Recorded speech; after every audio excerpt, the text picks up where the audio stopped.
Fireman Sam and his crew have finished doing fire drills. Everyone is going to the lighthouse. And Norman, being impatient, decides to say that he's so bored of waiting. I can't wait to get to the lighthouse. Me too. I'm so bored of waiting. Norman, being Norman, decides to come over.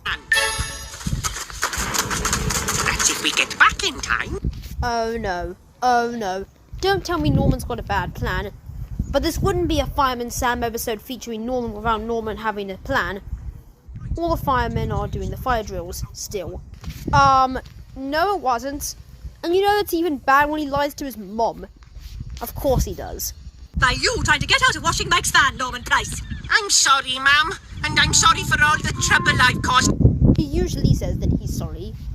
He always says, I'm sorry, Fireman Sam. And here we are again, faking his apology. Let me repeat. Here he is again, faking his apology to Fireman Sam. I hope Sam doesn't accept it. If he gets punished by locking everyone in the lighthouse, then why doesn't he get punished for causing fires? You might be asking. Well, it's because they think the fires he causes are accidents. But even if he steals Jupiter on purpose, he doesn't get punished. The only punishments he ever gets are having to clean up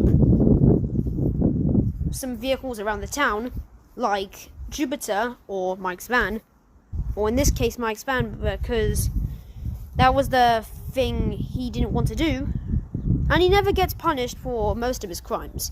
Even if he commits the crime on purpose, his mom doesn't even ground him. Grounded is the right punishment for Norman Price. She always just calls him Mommy's little darling, which was his good punishment in the first place. So, hello everybody, thank you for watching that video. Hope you enjoyed.